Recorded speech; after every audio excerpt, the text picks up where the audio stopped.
estamos con un periodista que admiramos mucho, que se llama Pepe Escobar, muchos de ustedes lo conocen. Pepe es un periodista brasilero, corresponsal del periódico en línea de Asia Times, analista a veces para RT, estuvo en Press TV, ha escrito muchísimos artículos que hemos compartido en Sott, y varios de sus libros, les leo el título, todavía no están traducidos al español. Uno se llama Globalistan, How the Globalized World is Dissolving into Liquid War, o cómo el mundo globalizado se está disolviendo en una guerra líquida. Después también tiene otro que se llama Red Zone Blues, A Snapshot of Baghdad During the Surge, y uno más sobre Obama, que estuvimos compartiendo algunos fragmentos ya en Sott.net. Bueno, Pepe fue entrevistado ya en la radio de Sott en inglés, y quisimos invitarlo porque está muy, muy, muy al tanto de todo lo que está pasando en el mundo, y bueno, ya debe tener un club de fan entre nuestros oyentes hispanos.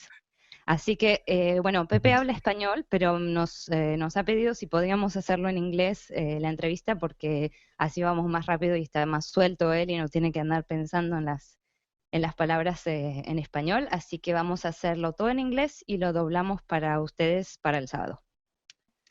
Welcome, Pepe. Thank you, guys. Gracias a todos. Disculpen si no hablo español, pero estoy su presión máxima.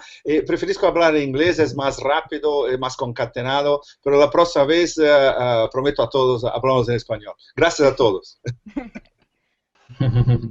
Okay. Well, we have a ton of questions for you, and we don't know where to start, really, unless you have a favorite topic. Of course, right now the world is a mess, most recently with the attacks in Paris and what it led to.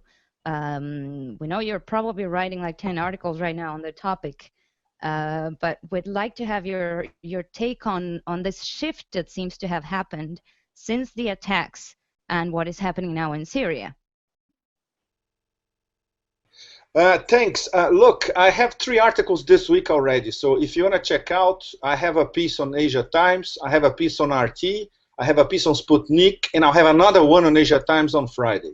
So it's all there. A lot of people are translating this already. At Tlaxcala, they told me they already translated one of them. So they should all be available in Spanish anyway. Paris is crazy. I haven't slept since, in fact, Friday night. I'm in Asia, so for me it was Saturday morning, actually. For me, it's also personal because these bloody jihadis, they attacked my neighborhood in Paris. One of the attacks was a 5-minute walk from where I live in Paris. I live in Asia and in Europe, so it's a crazy life, but I commute between Asia and Europe. I go to Spain at least twice a year. My son lives in Barcelona. I'm always going to Italy, to London, and obviously my base is in Paris. And in Asia, my base is here, Bangkok, Hong Kong. So it's a crazy life, but I commute. I live in a shuttle, in fact. I live in airports, like many of you guys. So this is the personal angle because this touches me deeply, and it's something that it's terrible to say, but I knew it would happen. I knew it, obviously. I've been following this since the 90s. I've been all over the world following jihadis. I've met these people. I wrote about them. So obviously, you knew that Paris and London are the top 2 targets in Europe. I was always thinking, okay, they're going to attempt to do something in the Eiffel Tower, even La Défense. And in fact, if it's true what the Paris prosecutor and the Minister of Interior are saying before we record this interview, that they foiled a plot to attack La Défense, which is the business neighborhood in Western Paris, it makes sense as well. How do these people manage to do all this? This is still something that from the beginning I've been writing about Intel failure. Obviously, it's an Intel failure by the French, by the Belgians, by Europol, which is even worse because it's all over Europe, and an Intel failure of the Schengen system as well. like any of these guys can easily go to any of the Schengen borders with a fake passport and cross inside Schengen, which is exactly what may have happened with many of them. And if that's the case with Abaoud, the so-called alleged mastermind, he may have done that twice, only in 2015. I knew from the beginning that that famous passport 9/11 style that they found near the Stade de France was a fake, because you can get a fake Syrian passport in Turkey or in the Balkans for less than 300 euros. So this was obvious from the beginning. But the thing is, how did they use it, and who was using this passport? There's also, I would say, a different grade among the people who attacked different targets in Paris. I divided them between the expendables, like the movie with Stallone and everybody, and the non-expendables. The expendables were those idiots who blew themselves up in the Stade de France. Can you imagine a jihadi with an IQ of over 50 trying to enter a football match of France and Germany in the Stade de France with 10,000 policemen wearing a suicide vest? Only an idiot would try that. So these people are expendable. The people who went to the Bataclan, they were much, and according to witnesses who managed to escape, much more pro. But still, in the end, they were martyrs, because they knew that you simply cannot pull this off in Paris and get away alive. So let's say they are in the middle rank. And who are the really hardcore guys? The drive-by shooters, in fact. Not necessarily all of them, but at least one of them. And this is something that is bugging me from the beginning. Because according to witnesses who actually saw the drive-by shooting, at least one of them was extremely pro in front of a place called La Belle Équipe. It's a cafe in the 11e, and I know that street very well, Rue de Charonne. One of my best friends in Paris lives in that. And this was one of my bases in Paris for many years ago. Rue de Charonne, the exact same street. And I could visualize his point of view from where he was watching the whole thing. So he had a pretty clear view of what happened. A car pulling in, two guys, one of them coming out with the Kalashnikov, methodically killing almost everybody who was in the terrace in front of the cafe, and leaving after, what, 5 minutes or so. And the description of this witness, which showed up only on the British media, not in French media at all. Perhaps there was a blackout ordered from above. We don't know. The description of this is a description of a mercenary. The guy was white, muscular. He looked like a weightlifter, dressed in black, and extremely pro and shooting like a pro. Some of the guys in the Bataclan fit that description. At least one of the killers at the Bataclan, he shot like a pro, according to witnesses as well. So we see three different shades of expendables and non-expendables. And this has not been explained by French police at all. Another very complicated story. The fact that until the last minute they had no clue about anybody, and in the matter of a few hours they know it was ISIS and they start identifying people. This is very, very fishy, right? And then, as the investigation expanded, we could see how they were unprepared to deal with it. Not only French intelligence, but Belgian intelligence as well. The Molenbeek connection, it's more than predictable. I've been there many times. I used to cover Brussels a lot. I used to cover NATO a lot. I used to go to Brussels many times, especially in the 90s and in the 2000s until 2005 or 6. So everybody knows that Molenbeek is a Salafi jihadi territory. It's a mini caliphate. And people who live in Brussels know this very well. And in fact, people who live in Brussels, among themselves, they say, hey, this place should be, I wouldn't say bombed, but at least everybody should be arrested, you know. Locals. I'm talking about what locals say about Molenbeek. And then this narrative that Abaoud managed to come from Syria to Belgium beginning of the year, came back until the last minute. Last minute was before the raid in Saint-Denis. He was supposed to be in Syria, and French intelligence said, no, he's in Syria because we spotted him in there in October, and one of the strikes in Raqqa was against him. And then a few days later, he shows up in Saint-Denis in Paris. It also doesn't make any sense. It's completely absurd. So there are too many inconsistencies in the official narrative, which for us is very complicated. When we talk to French intelligence circles or even European intelligence circles, we know the official story all the time. The problem is to see, to examine all the huge gaps in the official story, which is what many of us at the moment are trying to fill. As a rule of thumb, I would say yes, this was blowback. It doesn't look like a false flag, although there are too many inconsistencies. But the fact that they managed to pull that off is extremely worrying, because once again, it points back to the number one problem.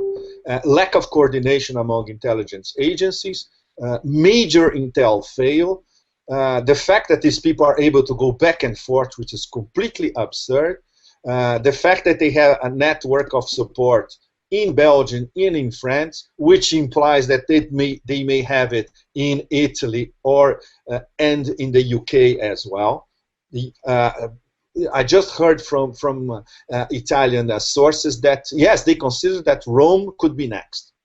The Brits always thought that London would be first, and now they're thinking London could be next, and the Italians think that Rome could be next. And obviously, because these young people, they are in the 20s, the new jihadis, reconverted, born-again Muslim jihadis that work or have been brainwashed by Daesh, they are there, and they go on Facebook and they go online saying, look, we're going to attack, we're going to go to Mecca and Medina, we're going to bomb Rome, we're going to Andalusia next.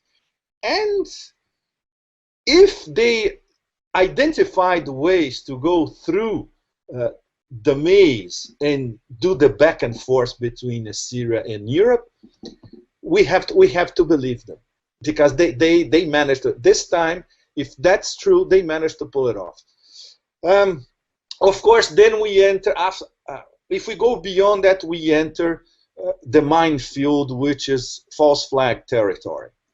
There's a different aspect to all this, which is who profits from all this? From a strategic point of view, Daesh does not profit from this, because starting from at least 3 or 4 days ago, now they have literally the whole planet against them, including the Chinese. You don't pick a fight with the Russians and the Chinese at the same time. The Pentagon knows that.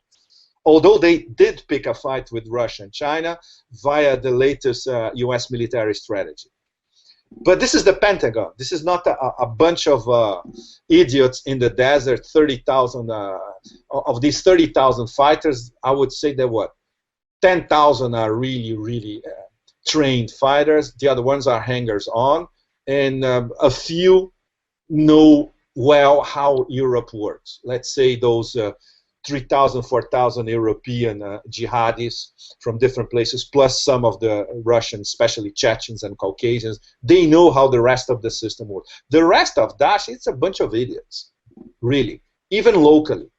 So strategically, it makes no sense for. The only strategic sense would make is that they are trying to bring European Western forces, especially for a ground invasion of Syria.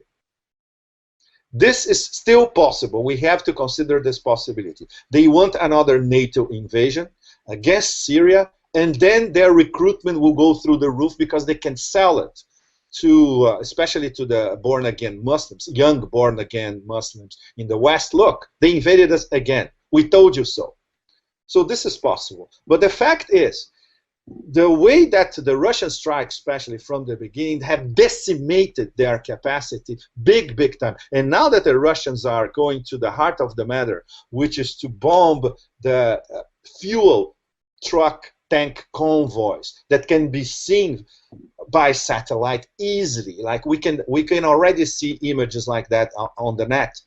And it's absolutely absurd because the Americans have these images for over a year and they haven't done anything about it. The Russians are starting to do it now, and now the French are starting to wake up. Oh yes, the fuel tank trucks as well, which is completely absurd. And this is the key point.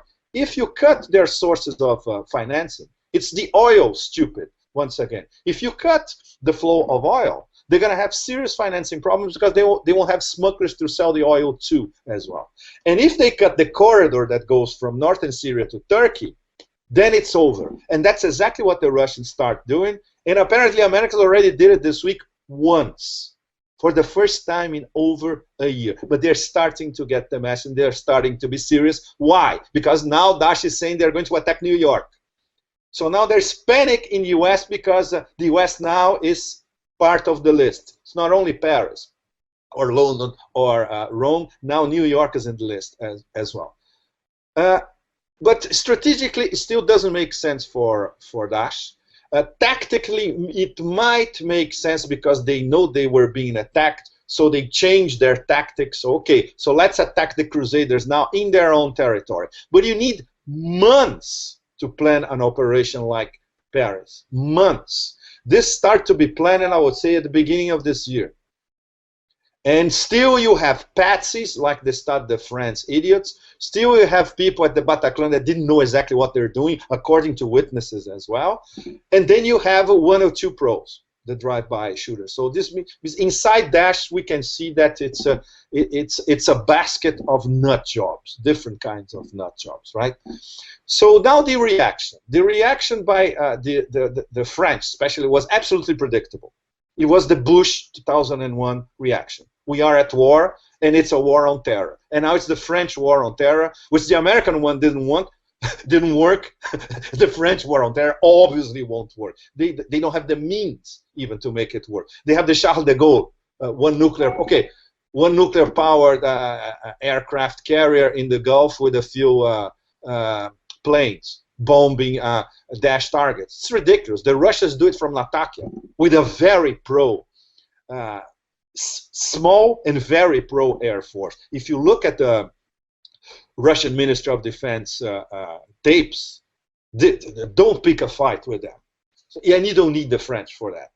So now they are at war, civilization been attacked, Europe has been attacked, blah, blah, blah.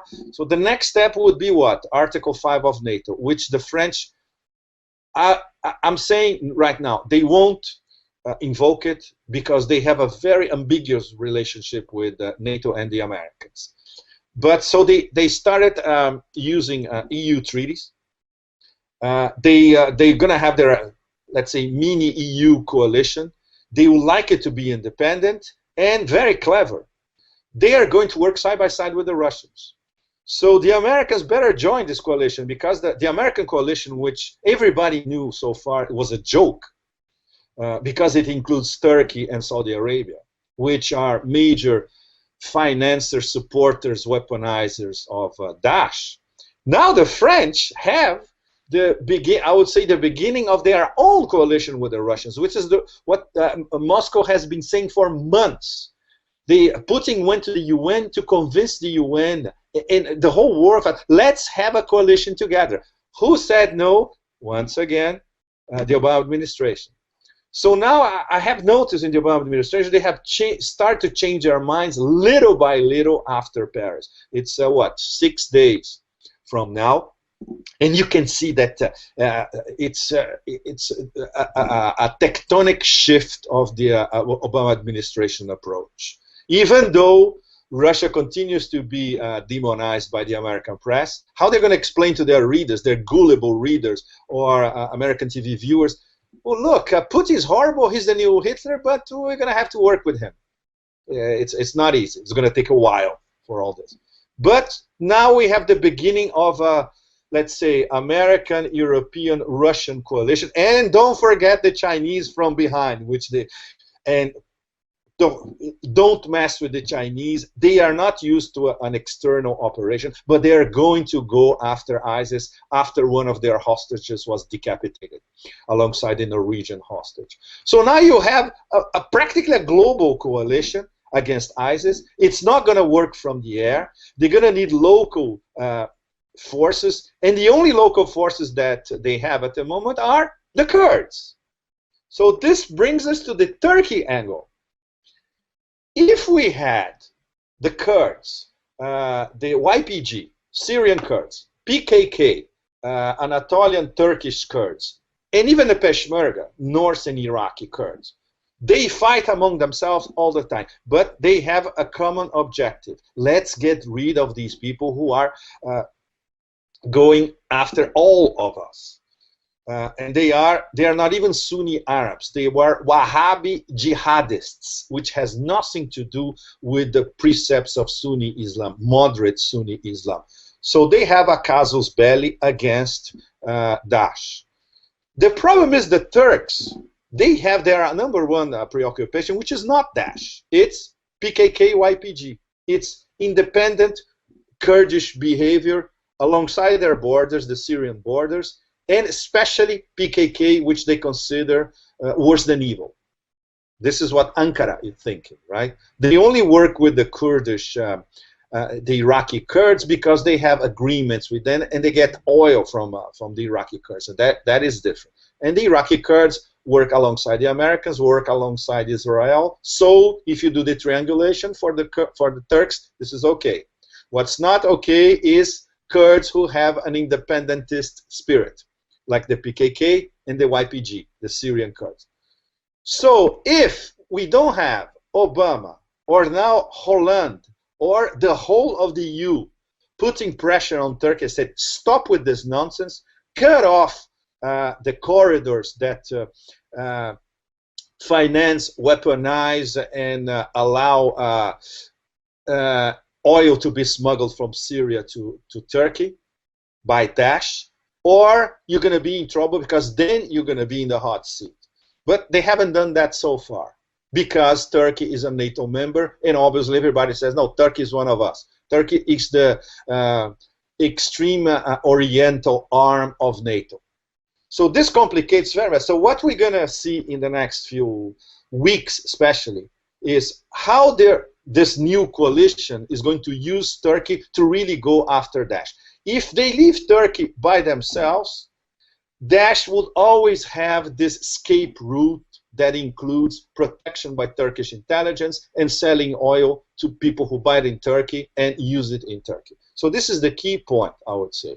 Second point, ground forces. Get all these Kurds together and make them march over Raqqa, for instance. That's a possibility. The Americans are already thinking along these lines. It's the only ground force they have, in fact. You're not going to put Marines on the ground in northern Syria. American public opinion would never allow that, in fact. And you cannot sell this in France as well. You cannot sell this in Europe. European boots on the ground in Syria, it's not going to. Unless it's a crazy NATO play. NATO play means a Pentagon play, means hardcore Washington play. And I don't see the margin of maneuver at the moment for the Obama administration to go after it. Unless the generals, in fact, the generals, they already turned Obama into fried chicken. We already know that. They are running the US now, not Obama. So if the Pentagon manages to, okay, well, the only solution is a NATO boots on the ground operation. It would take months, and it's not going to work. We all know how it works with the Westerners invading the Middle East. So the only solution, once again, is the Kurds. And they can get help in other parts of northern Iraq by the Iranian brigades with the Iranian commanders, Hezbollah fighters, and especially the Syrian Arab army. So then we'll have to get to the very complicated equation, which I think is practically impossible, of having the Syrian Arab army working side by side with all these Kurds. So these are the options that we have ahead of us.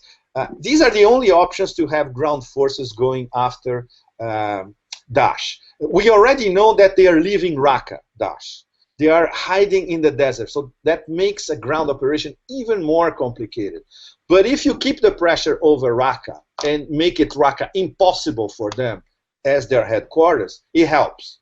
Because then they'll have to get refuge in the desert, and sooner or later you can send ground brigades, especially Kurdish ground brigades, very well weaponized, to go after these people in the desert.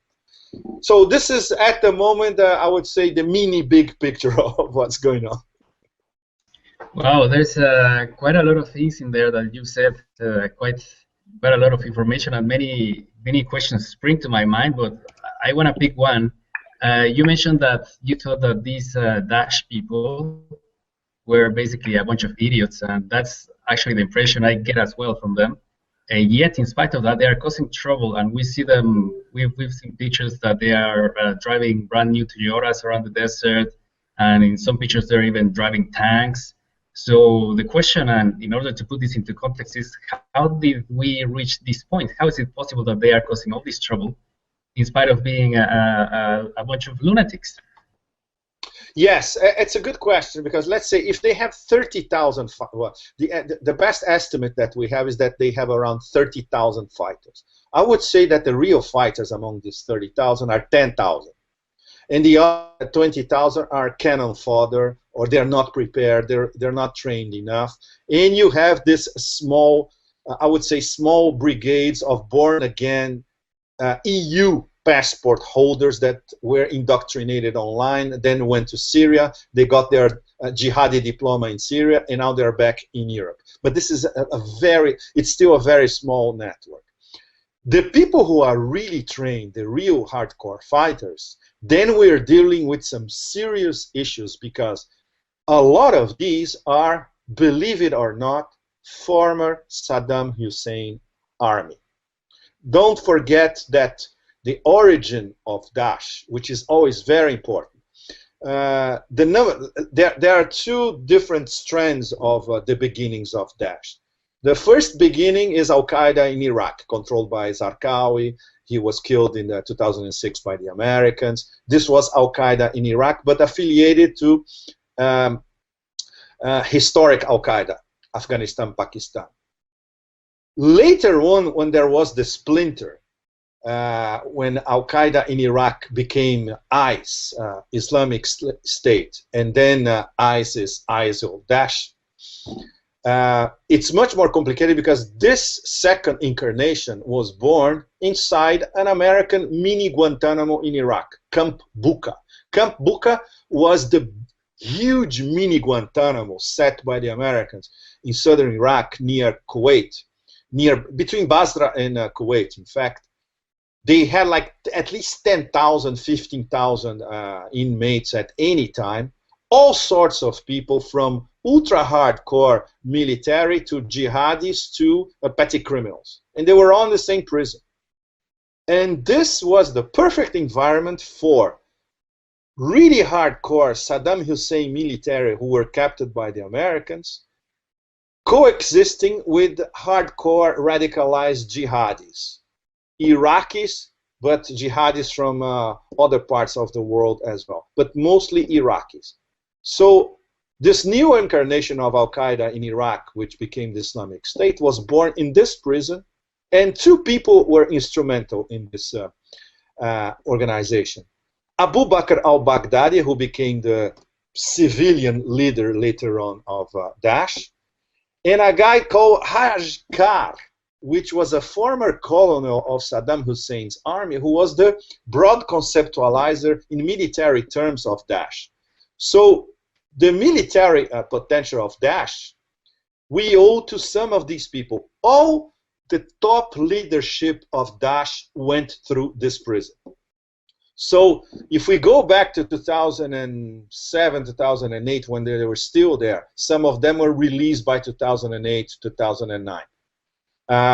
Then it's essential for us to understand how Daesh works as a guerrilla killing machine. And the ideology, of course, the absolutely warped ideology, which is I would say, an even more warped version of the original Al-Qaeda. because now it's we just kill and period, and they don't even care who they're killing.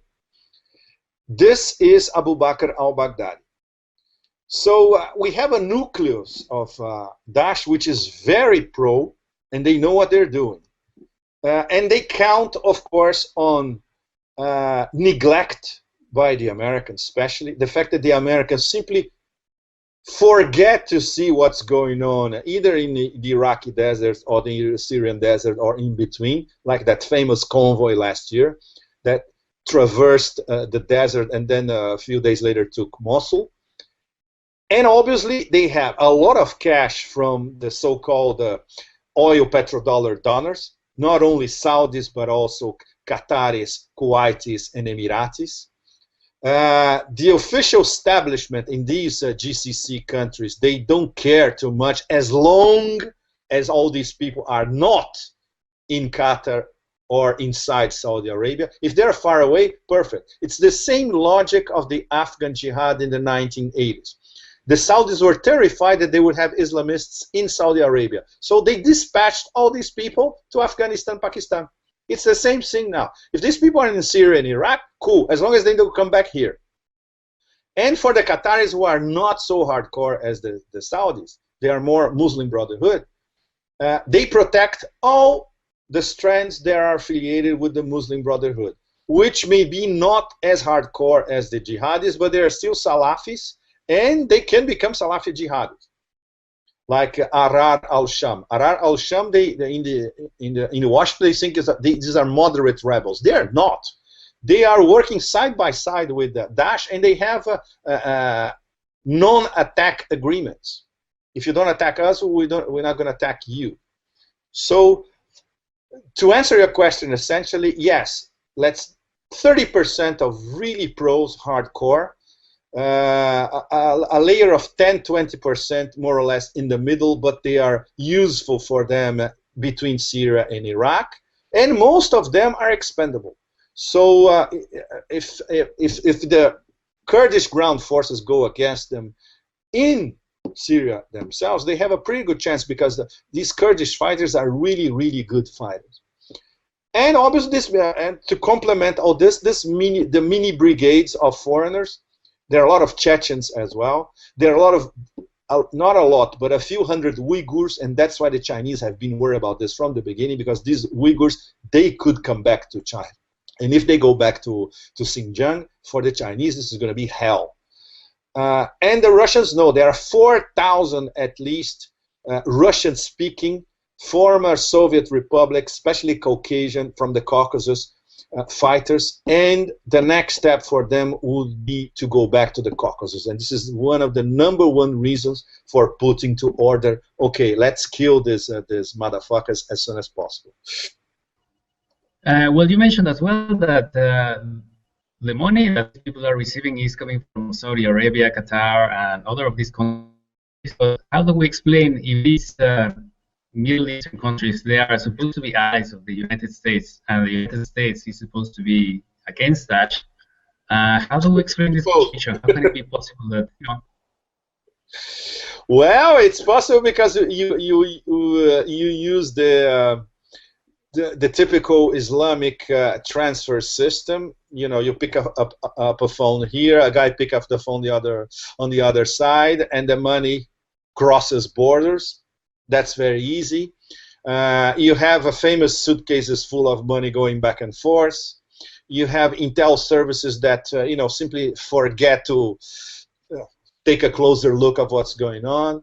You have expropriation by a dash of all the lands that they take over, taxes that they force people to pay, plundering of art objects, which started in Syria, went to Iraq, now back to Syria, and that includes antiquities in Palmyra, the ones that they could find, you name it.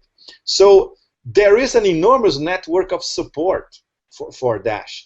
If the Americans were serious about the money, they could at least block everything that flows through the banking system. Maybe it's not the bulk of it, but they could. Especially everything that flows through Dubai. Dubai, as we know, is the #1 financial money laundering center in, I would say, the whole of Asia, in fact. So it's very easy to go after these people in Dubai. The problem is direct financial contributions by many of these donors. And this includes imams, this includes businessmen and all that. So they will always keep getting direct cash donations from very powerful donors in the GCC.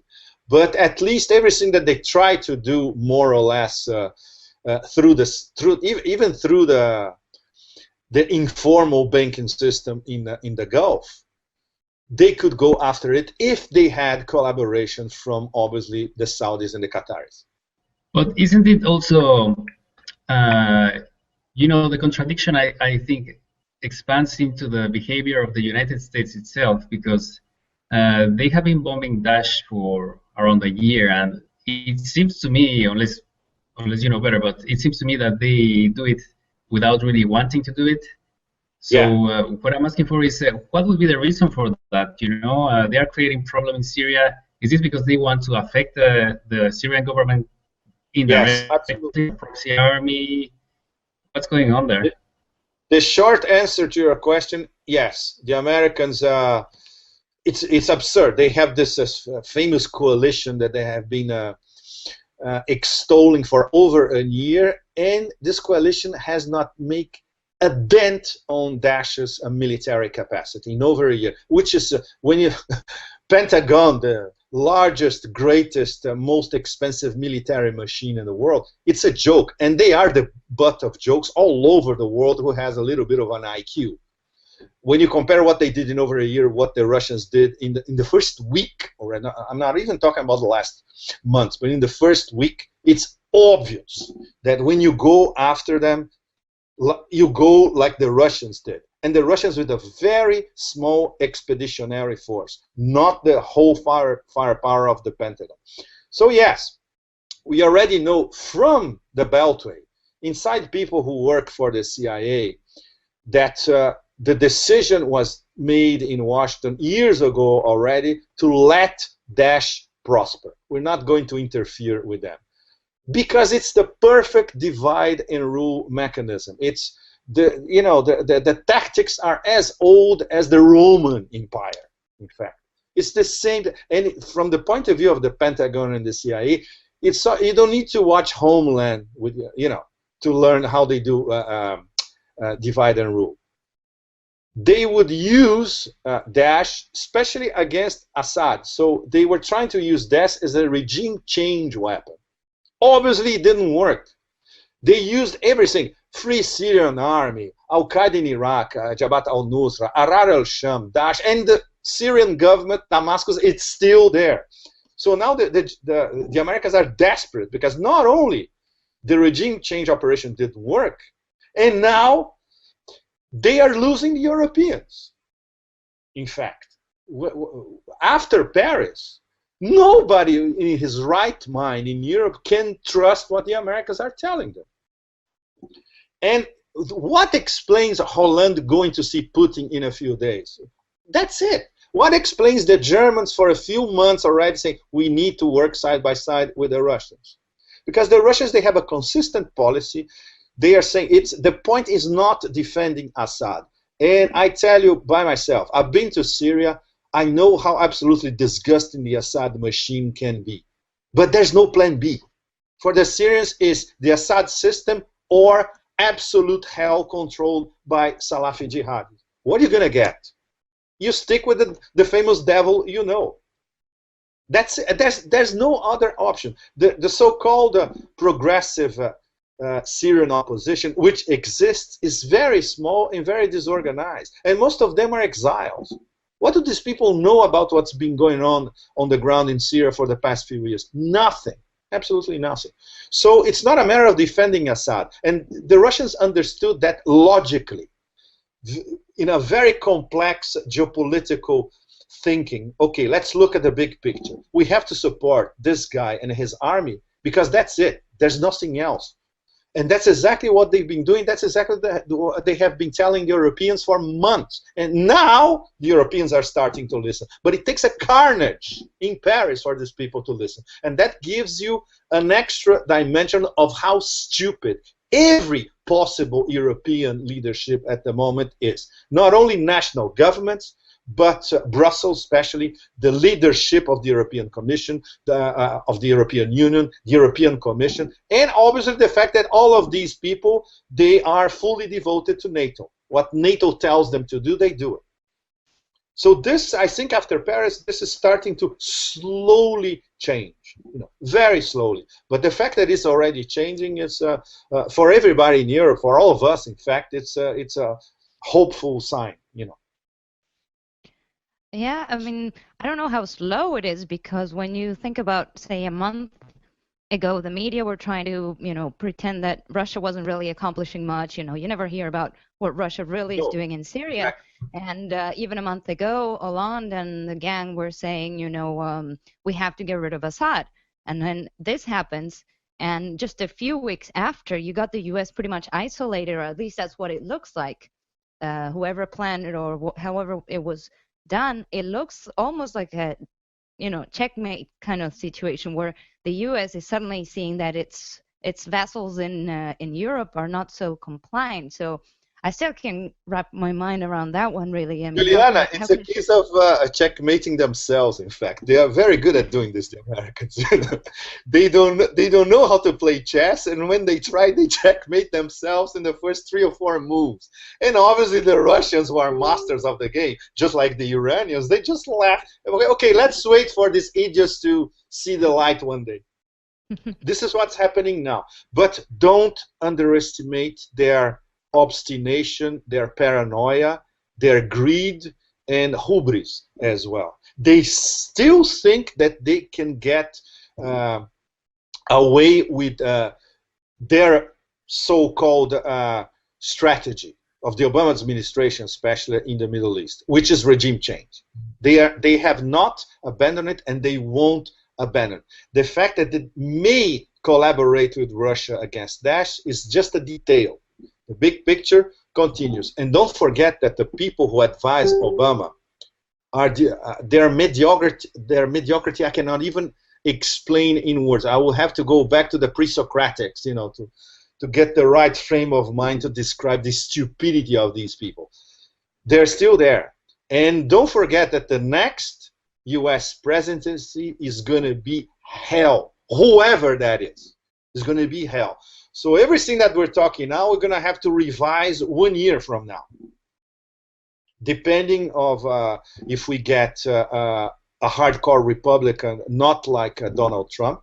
Donald Trump, considering the options, is the least bad option in the Republican side at the moment, because he's not going to pick a war against Russia and China. Number one, he knows that he has to deal and try to work with both Russia and China.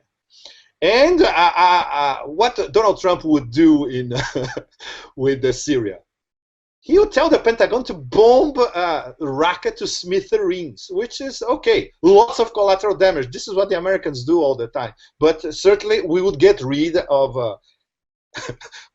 130,000, 150,000 people in a flash. But Donald Trump would say, okay, a little bit of collateral damage, but we won. But if we have Hillary Clinton, for instance, which is the most worrying possibility, she's crazy enough to keep antagonizing Russia, keep antagonizing Iran, keep antagonizing China as well, because she is the one who announced the pivoting to Asia. So we have to get ready for things in Washington to get much worse than they already is. Obama is a lame duck now. He has 1 year in power. So he can't even allow himself, okay, I'm going to work side by side with Russia on this one. And that's the great thing, because now we have a window of opportunity. If you want to get rid of Daesh, it has to be in the next few weeks, 2 or 3 months. That's it.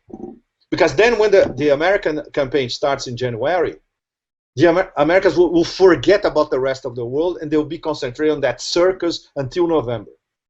And nothing will be done, So we have a window of opportunity in the next, I would say, rest of November, December, beginning of January, for at least to smash 80% of Daesh capabilities and put Turkey in line, force them to be in line and follow what the Russians and the French and the rest of the Europeans will try to do. Now, you mentioned Iran, you mentioned China and Russia just now. I recently was watching a talk you gave about the new war, and I found it to be excellent because it's a lot of information there that not many people are aware of in terms of what goes on behind the curtain and why the situation is so worrisome for the US and imperialistic powers. You talked about the new Silk Road, for example. Yeah. And if you don't mind, I'd like you to explain it a little bit. I know you have to summarize it, but oh my I think God. it's Look, a very, very Juliana, important point for people. I'll have a huge new Silk Road piece coming out in the US on Sunday. Oh yeah. So my okay, answer we'll is, wait for it then. if you translate this piece into Spanish, it's almost everything is there. It's a very long piece, but I do this every 3 months. I do this for an American website, tonedispatch.com. I'm following the new Silk Roads for them. So every 3 months I have a huge update of what's going on. Since the beginning, the pipelines and all that, after Xi Jinping announced the new Silk Roads, what they're planning to do, the new banks, internationalization of the yuan, the fact that basically, okay, how could I define this new Silk Road in one paragraph? Think of a huge high-speed rail metro from Shanghai to Madrid. This is what they want to do essentially. You know, they want to unite Eurasia with high-speed rail, with communications, fiber optics, the Internet of Things, what they call the third industrial revolution, ports, pipelines, you name it. This is what the Chinese want to do because they want to do business with everybody. They don't want war. That's the major difference. They have a dream and they have a master plan. The Americans, they lost their dream and they have absolutely no plan whatsoever except war. And that's the major difference between these two blocks. And the problem for us in Europe, we are caught in the middle. Europe doesn't have a dream. The European Union dream, the way we know it, it's dead. And now we have austerity, fear, and paranoia, and Islamophobia all together, which is even worse.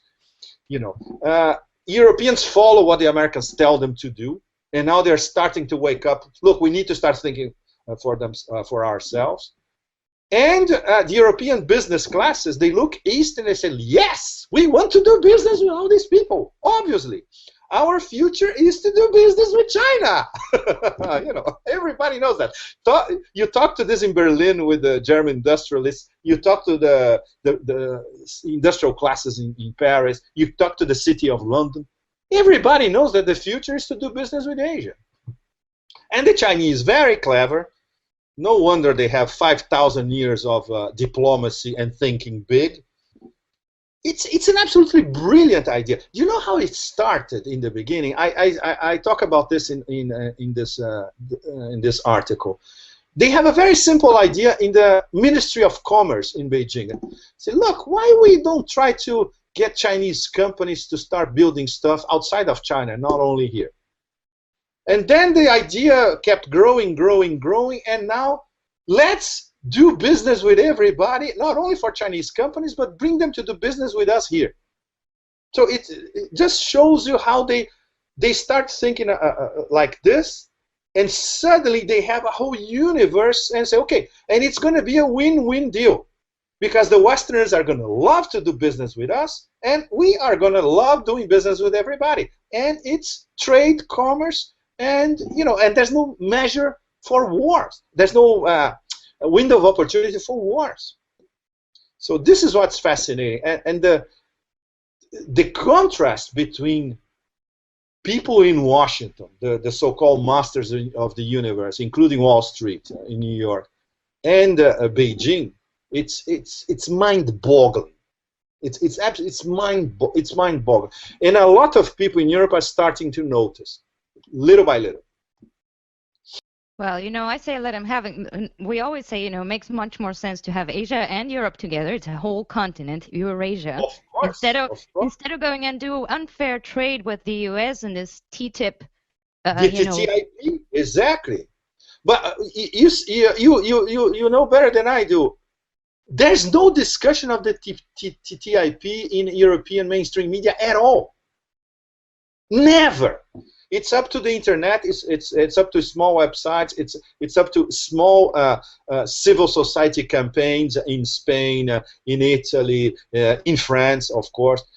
But it's absolutely, and it's NATO on trade. It's a weaponized trade deal. Essentially, it's good for a bunch of European multinationals. That's all. Just like the TPP, it's good for a bunch of American, especially, in a few Asian multinationals. But people in Asia, like here in Southeast Asia, where I am a lot of time, nobody buys the TPP. And they are having serious problems with getting Southeast Asian countries on board. And even in Japan, who says yes, but because you have the auto industry and the agricultural business in Japan, they know that this will be a nightmare. They're going to be invaded by the Americans again. Just a quick one. Do you think it was a bit coincidental, now that you're talking about Europe integration with Asia and so on, that these attacks in Paris seem to be sending a message specifically to France and Germany? Because, they had these bombs in the Stade de France, where they were having a match between France and Germany. And then 1 or 2 days later, there was some explosives outside a stadium in Germany. Yeah. So one question would be: Is this a coincidence that these two countries were the ones that were targeted, or and if not, then why were they in particularly targeted? This is a very, very good question. I haven't had time to start analyzing it. 2 football matches involving 3 of the big superpowers in European football. This is very, very tricky. Of course, they didn't know how to do it. Can you imagine a guy goes to the Stade de France with a suicide belt and try to go through security? This is beyond stupid. And I'm not sure many people in Daesh have, they understand the symbology of it all. So this means, obviously, the guy who planned this is a Westerner. But how much he is involved with Daesh? So this is something to be analyzed further. I totally agree. Totally agree. And along those lines, there was the attack on the train from on the line Paris-Strasbourg. On the Thalys, that failed attack on the Thalys? The TGV, the high-speed train. Yeah, 3 months ago? On the day of the Paris attacks. And it's a very interesting coincidence. Nobody talks about it pretty much. I mean, nobody talks about it, yeah. Nobody talks about it, yeah. But it happened on the same line and at exactly the same time as the one in 1961 happened in France. Joe Quinn, whom you know, wrote a little piece on that, and I think it's a very interesting clue. I don't know who the message is from, but there was certainly an explosion, and they're trying to write it off as an accident. But it's, you should look into it, and maybe you can. I will. And all these numbers, the numerology, 11, 13, and all that. There's always a numerology play underneath, and this is also very, very suspicious. Like when you do hardcore journalism, it's geopolitical journalism. Obviously, you cannot go conspiracy theory. We deal with facts. So, but every time that we are analyzing something a fact-based investigation, there's always a sidetrack or many sidetracks that are always leading us towards a very well-disguised conspiracy. Yeah? And that makes our work so complicated as journalists. Very, very complicated. because you cannot discount a conspiracy in anything that's happened. And at the same time, we are fact-based. Like, you know, all this investigation in Paris, you know, many of my colleagues and myself, we are following the investigation as we learn fact upon fact. But a lot of these facts contradict themselves completely, and they are too fragmented. Especially what they don't tell us, like, you know, this the famous muscular, precise killer, you know, one of the cafes in Paris. This guy disappeared from every narrative. This is extremely, extremely fishy. Extremely. I wish I was there. In fact, it's a pity that if I was there, as a French journalist, the first thing I would do is to locate all the people who were at La Belle Équipe when this guy showed up and interview all of them to have a clear picture of the car make, for instance. One of the, it's not a Renault Clio, a black Renault Clio. One of the guys said it was a black Mercedes. This black Mercedes disappeared completely. Maybe the guy identified the black Mercedes, one of the small Mercedes, for a Clio. Could be, but at least they found the Clio. And in this particular, if that's the Clio, in this particular car, that's where the white Pro killer was. That's the car they used for La Belle Équipe. And if you look at all the narrative in the French media, everybody is concentrating on Bataclan. Sometimes they talk a little bit about Carillon. Nobody mentions La Belle Équipe. Nobody. Even in the official police communiques, La Belle Équipe disappeared completely. So this is very, very fishy. Why this guy blew himself up in the middle of the Boulevard Voltaire? No explanation at all. He was walking and then the thing detonated itself. Doesn't make sense. Doesn't make sense at all. Because he was not attacking anything. Apparently, the suicide vest detonated itself in the middle of the boulevard. He was not attacking anything. He was not being attacked. It also doesn't make sense. So you have a lot of loose ends here and there. The fact that Abaoud managed to enter Schengen twice in less than 1 year, it's completely crazy. If he can do it, can you imagine really, really pro smugglers? You know, it's a joke. But one of the problems that's creating is that now people are equating the quote migrant wave with terrorism, and these people are, for the most part, I think, refugees in need of help, thanks to the Western powers. Exactly. And you know why they became refugees trying to come to Europe? Because Turkey expelled them from Turkish territory. The Turks said, from now on, you have nothing.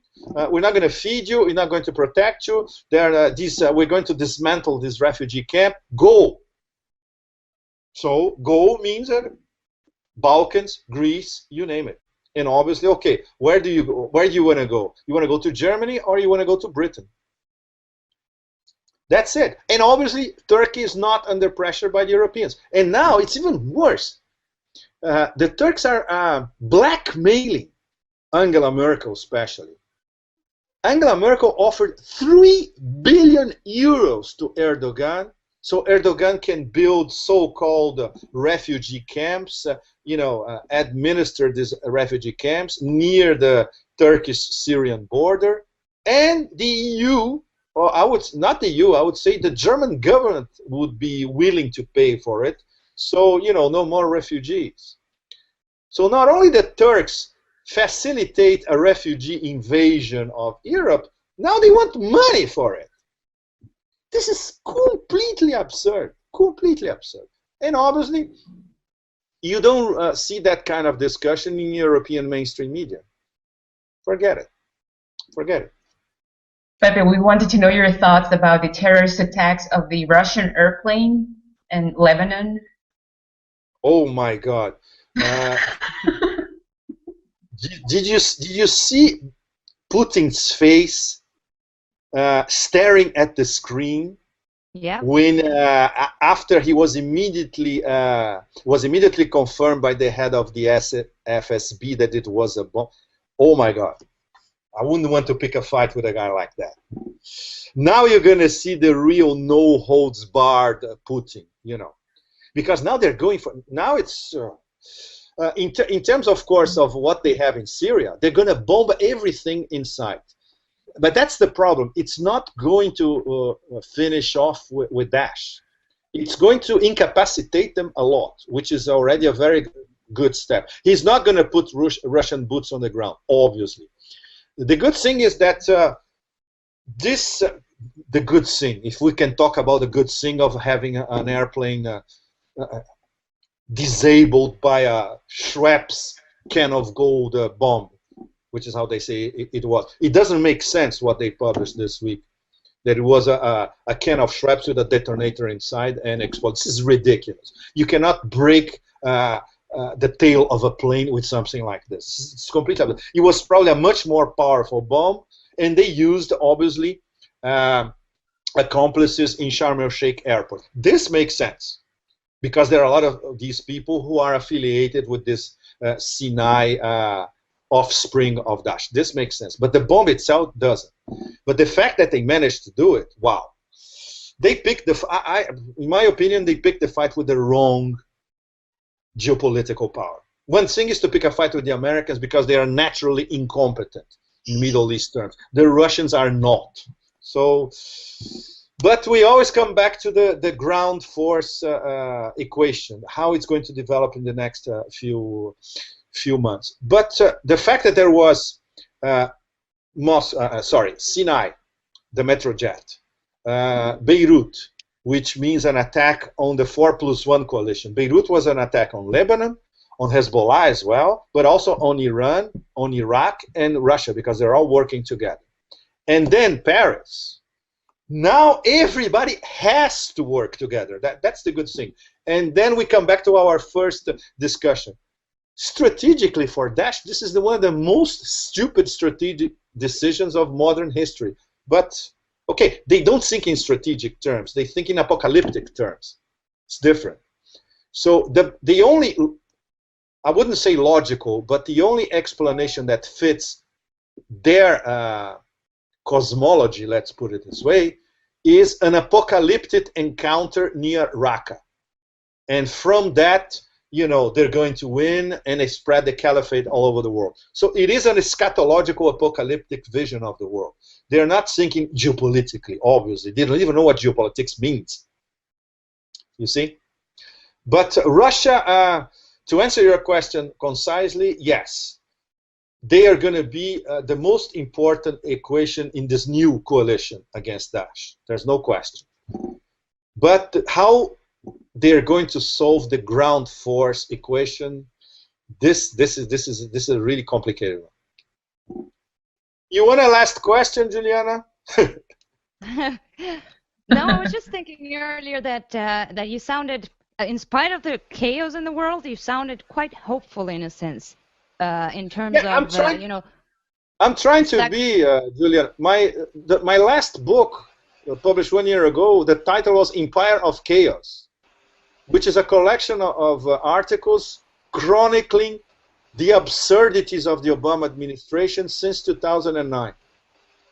So after this horrible thing in Paris, which also affects me on a personal level, when you start looking at the possibilities ahead, there is at least one possibility of, okay, let's try to get rid of this cancer, but in a coalition that unites different parts of the world and different agendas, of course. But now there is a common enemy.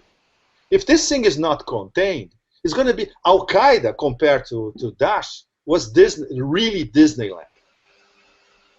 Because now we have not only an apocalyptic vision, but we have lots of money behind it.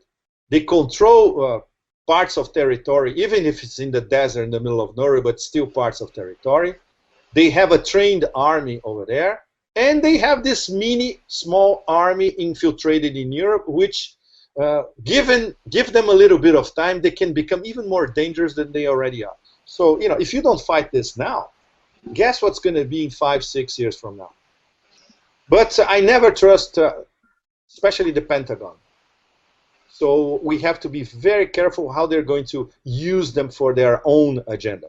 So all of us have to be very careful about not only the Pentagon, the industrial military complex, and this absolutely disgusting ultra-right-wing neocon or neocon allied leadership between Washington and New York. These are the really, really dangerous people. And some of my American friends, some of them are bankers, some of them are in the oil business. They are terrified, and they're Americans. They live there, and they know how the elite works and thinks. And they are in favor of something must be done for these people to back off. Otherwise, they are going to lead us towards World War III. It could be against Russia, it could be against China, it could be against both. They tried against Iran, it didn't work. So I would say the Iran dossier proves that it's always possible in the end.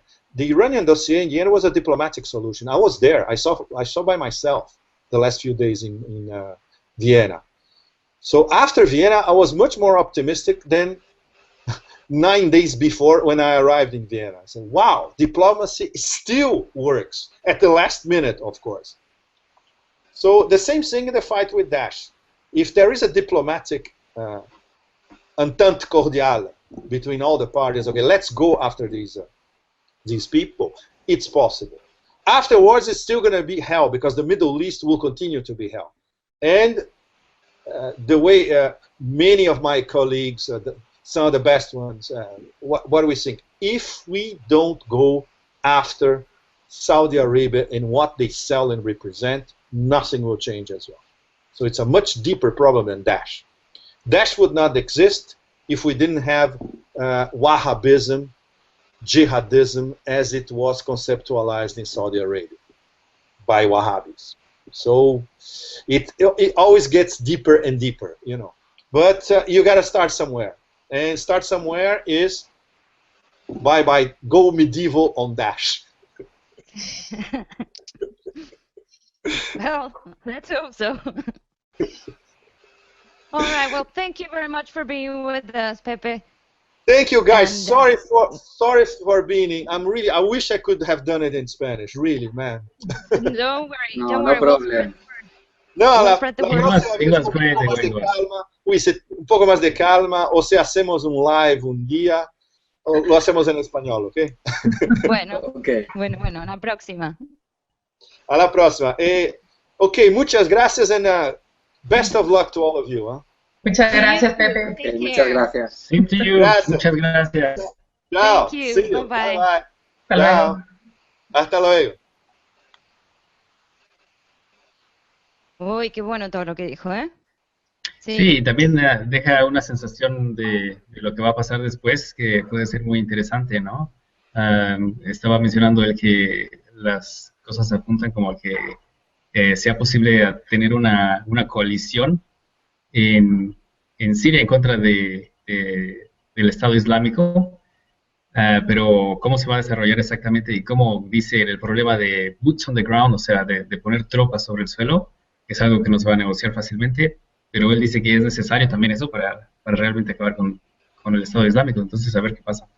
Y también me dio la intuición de que se sobreentendía una situación bastante tensa en Europa, al menos para la población en general, no solo en términos de una decayente estado económico, sino más controles policiales, que no hablamos de eso, pero que los líderes europeos, mientras estén tambaleando, vamos, es la gente normal y común la que va a sufrir. Ujú. Sí, Europa ahora pareciera que tiene una decisión muy importante que hacer, o sea, alía con uno o con el otro, y mientras tanto puede ser que los líderes aprovechen para justamente ejercer más control, incitar más miedo y todo lo que estamos viendo, porque de otra manera no podrían usar demasiado lo que ha pasado a su favor. Un arma de doble filo, porque la gente va a llegar a un punto de completamente hartos hasta aquí, vamos, entre crisis, recortes, estado policial, terrorismo, vamos. Y bueno, ya veremos lo que pasa en los próximos meses. Por ahora está todo bastante movidito. Lo que sí es muy interesante es lo que está él estudiando siempre acerca de lo que pasa detrás, ¿no? Y como me gustó cómo describió la postura de China, ¿no? Lo opuesto a los capitalistas, porque por un lado China está o por conquistar o conquistando el mundo, pero sinceramente yo entre elegir entre unos gobiernos psicopáticos que para conquistar tienen que invadir, diezmar lugares y matar a todo el mundo, y otro que dice, bueno, yo hago negocio, el que quiere hace negocio conmigo, el que no, no, pero se merecen ser los dueños del mundo, los chinos. Y esto es lo que están haciendo. Sí, No sé qué piensan ustedes, por lo menos es pacífico. China nunca invade, nunca nada. Y sí, quizás en ese sentido me pareció como que él tenía esperanza de que fuera un mundo multipolar. Obviamente que verlo más hacia futuro, si lo vemos así, quizás no sea tan bueno tampoco, porque a la larga siempre hay algún psicópata que lo corrompe todo, y sería, no me atrevo a imaginar un mundo mejor en ese sentido, pero sí que hay una movida multipolar bastante fuerte y eso tiene que estar dándole muchísimo miedo a Washington y a compañía. Sí, y como dijo él, el plan maestro de China es hacer negocio con todos, desde Shanghái hasta Madrid. Pero el plan maestro de Estados Unidos ya se perdió, el plan que tenía ya no lo tienen y no saben lo que están haciendo. Ujú. Entonces me dio gracia, pero bueno, es la verdad. la verdad, todo el mundo lo puede ver casi prácticamente. Mm, Sí, el único riesgo es que como son tan psicópatas, a veces nunca les es fácil darse por vencidos, ni admitir errores, ni nada. Entonces hay que ver cuál es la próxima movida, porque no va a ser tan fácil que digan, bueno, nos ganaron, listo. Y entre las dos opciones presidenciales que puso, es increíble que diga que Donald Trump, que vamos, que todo el mundo lo ve de viaje, que sea la mejor opción, y es cierto, pero bueno, lo trágico que están las cosas, hemos llegado a ese punto. Yeah. Entre él y Killer, y sí, seguro. Bueno, ¿algo más, También, chicos? si no, eso, comentar la impresión que dio vieron la cara del presidente Putin, ¿no? Cuando dijo que iba a enviar por los terroristas, vamos, es increíble la popularidad y la imagen de respeto y de seriedad que ha inspirado Putin a lo largo de los ujú. años. Sí, bueno, en cuanto al avión, ya hablamos un poquito el sábado pasado, sobre el artículo de Joe Quinn también. Pepe no lo mencionó, no sé si estará al tanto, ¿no? Pero que obviamente esa bomba que describen es completamente, es ridícula la tesis que están dando, porque como dijimos, hay partes del avión, del fuselaje que está entero, intacto, incluso equipaje, mientras que las alas, por ejemplo, están calcinadas. ¿Cómo se explica eso? ¿Con una bomba dentro del avión? No. Aquí hubo Ujú. algo más sofisticado. Y me pareció interesante también el modo en el que Pepe aborda los temas porque estrictamente quiere hacerlo como un periodista normal, digamos, o sea, simplemente nos analizamos los datos que tenemos, etcétera, pero se puede ver que lo que está pensando es qué es lo que ocurrió detrás, realmente ocurrió así, por qué estos datos no encajan, o sea, como que él sigue manteniendo viva la pregunta de hay conspiraciones más detrás o de lo que vemos a simple vista, y por supuesto que lo sabe y se lo pregunta, pero me gusta que como él tiene es capaz como de navegar los dos mundos, ¿no? De hablar como un periodista normal, este es el análisis, etcétera, y al mismo tiempo entiende cuando nosotros hacemos preguntas acerca de, bueno, pero ¿por qué esos datos no checan? ¿Cuál es el mensaje que hubo aquí detrás, etcétera? Entonces, en ese sentido, me gustó lo que dijo. Bueno, ya se nos acaba el tiempo, Ujú. como siempre. Ojalá que lo podamos volver a tener de nuevo a Pepe por aquí. Y no dejen de leer sus artículos, que están buenísimos por lo general. Em, y bueno, a ver qué pasa en estos meses. Quedémonos en sintonía con a ver lo que pasa en las noticias, porque está movida la cosa. A prestar atención a las señales. Ujú. Sí. Es mejor que una serie televisiva.